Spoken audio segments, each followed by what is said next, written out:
Hello and welcome to the Crucial Podcast on iCode Media. Today, I'm going to talk about two topics during this monologue. The first one is artificial intelligence and how that impacts HIPAA.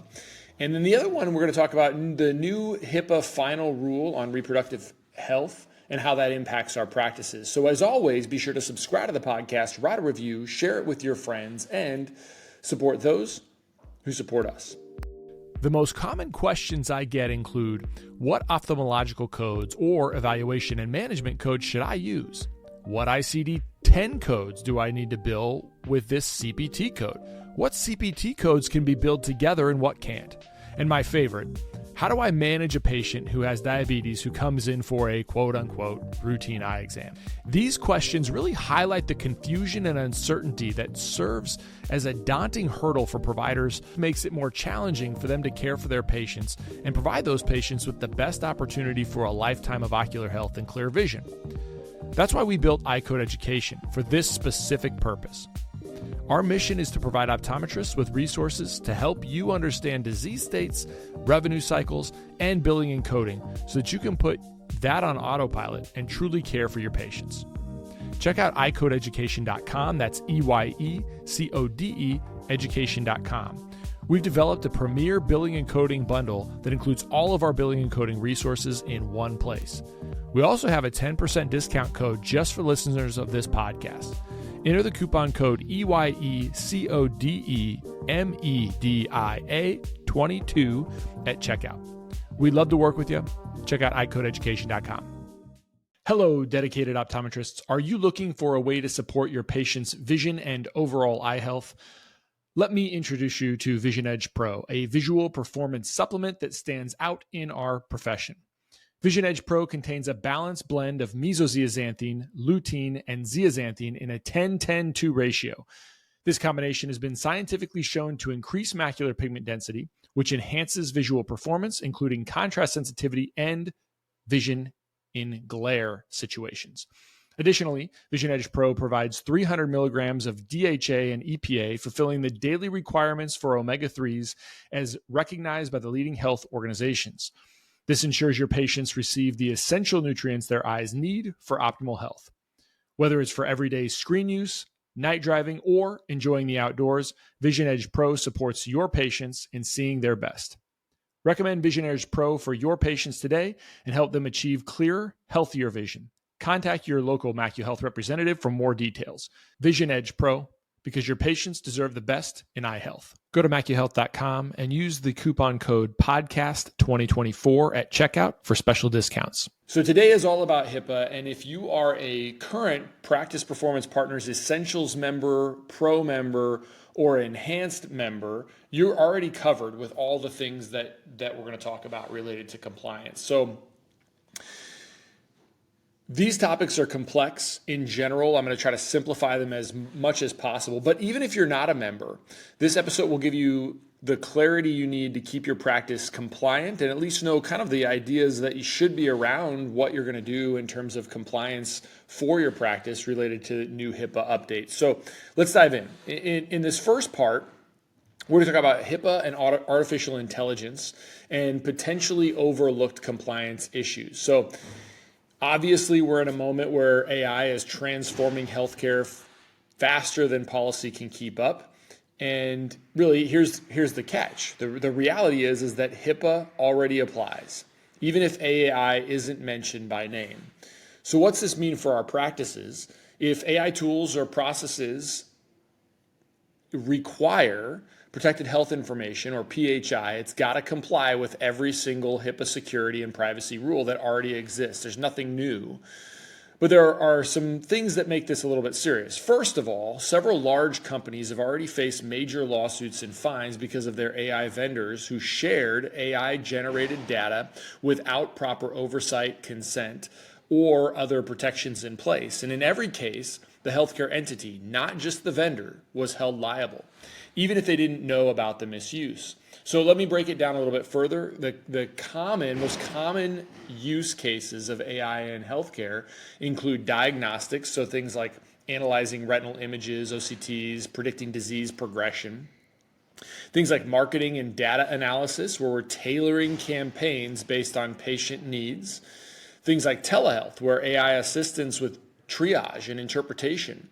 Things like chatbots that might exist on our websites that engage patients for scheduling or symptomatic problems. And then also we have in-office devices, so things like voice assistants, things like Alexa, or wearable technology like Meta glasses might be listening. And so how do we protect against those things? HIPAA's key areas of regulation that are relevant to AI, I wanted to review these a little bit. So first of all, permissible purposes. AI must only access PHI for reasons allowed under HIPAA. You got to de-identify things. So if AI is used for anything outside of treatment, payment, operations, PHI has to be de-identified and can't be re-identifiable, which is a major issue HHS is watching closely. There's also the idea of minimum necessary standards. So AI can't access more than it needs. And that's a big constraint for systems that are trained on massive data sets. In integrity and confidentiality, we've got to ensure that networks, firewalls, credentials are robust, especially if you're unaware of how an AI vendor or their subcontractors are handling data. And then you also have to have the common BAA, business associated agreements. If we're using AI or if our vendors do, they need to have a BAA, and that's kind of the bottom line. All right, well, what about best practices? I would say probably need to think about AI-specific risk analyses. So how do we annually think about our security risk assessment, and how do we include some of those AI-specific assessments within that larger security risk evaluation? Enhance our vendor oversight. We've got to know exactly what data they're accessing and how it's stored and if it's being shared with other people. We've got to demand transparency as clinicians. We've got to include language in our BAA about adherence to the AI risk management framework. And if you're a PPP Essentials member or higher, obviously you already have that clause. It's already being added to your contracts. So you just have access to that. You want to consider additional patient authorization, especially when AI is connected to research or marketing. And then you've got to think about how this is changing. So you want to stay informed. Ongoing education is really important when we think about AI and we think about HIPAA. So the second thing I wanted to update today was the final rule on health privacy as it relates to HIPAA. So HHS has issued this final rule to HIPAA, one that is aimed directly at protecting what's called reproductive healthcare privacy. And this rule was issued in response to Dobbs v. Jackson, and just for a little more background, and the resulting restrictive state abortion laws. It's also part of President Biden's Executive Order 14076, directing the federal government to bolster privacy protections for reproductive health.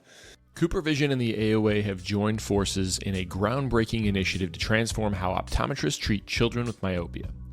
The Myopia Collective aims to unite our profession and its allies to challenge the status quo and elevate the standard of care for children with myopia. Everyone is invited to become a member of the collective. By joining, you pledge to act in slowing childhood myopia progression. Membership includes regular updates and information about the collective's efforts, access to educational opportunities and resources, and insights from the ambassador optometrists who advocate for community policy and changes supporting the collective's mission. Click the link in the show notes to join the collective today. All right, so now I want to slow down and kind of highlight something that is going to be easy to miss. So a lot of times when I think about HIPAA and the big long things that patients sign, and they never read, but we're just collecting. I thought, okay, I read this at first and I thought, all right, well, let's just dump whatever extra language we dump into that blanket waiver. Let's just do that. And so, of course, I talked to Dr. Joe Deloche about this, and that is not enough. In fact, if you look at the details, a general HIPAA authorization or blanket waiver is not enough to cover disclosures of reproductive health information under the new HIPAA final rule. So let me unpack this a little bit and talk about the legal context. In this Dobbs v. Jackson Women's Health Organization, state-level abortion bans and reproductive health restrictions have created really big privacy vulnerabilities for patients and providers. And this Biden-Harris administration through HHS at the time and the Office for Civil Rights responded by issuing this final rule to strengthen patient confidentiality around reproductive care specifically, which means abortion, contraception, fertility treatments, menstrual tracking, and even reproductive counseling are all now classified as sensitive health categories, and sharing this information without precise legal authority or specific documented patient consent, that's the key. Specific documented patient consent could put our practice in violation of HIPAA.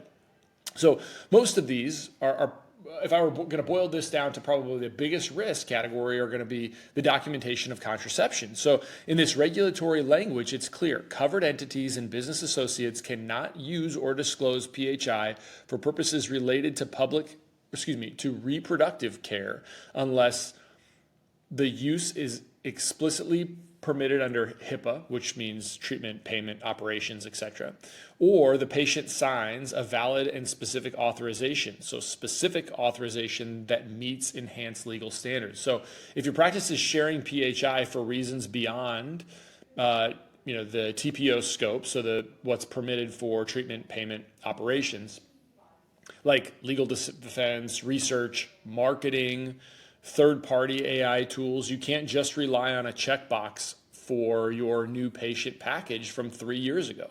It's got to be. It's not going to be enough. It's got to hold up more scrutiny. So, what is required instead is valid and specific authorization for those other things. So, here's what the law now expects from us.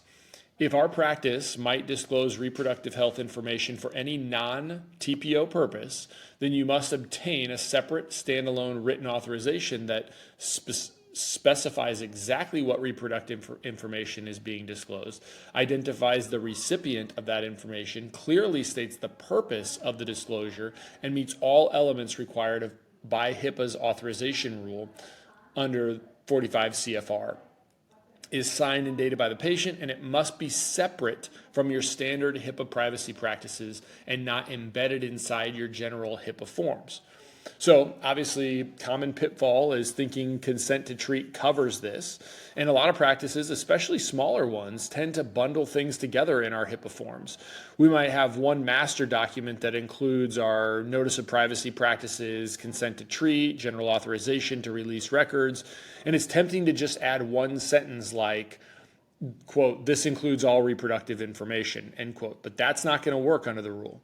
So because of this reproductive health PHI in legal, law enforcement, or oversight scenarios is so politically and legally sensitive, the government wants to ensure that patients understand exactly what's happening and have control over it. So unless the patient has seen the disclosure request and signed a clear, separate form for that specific purpose, we are not covered.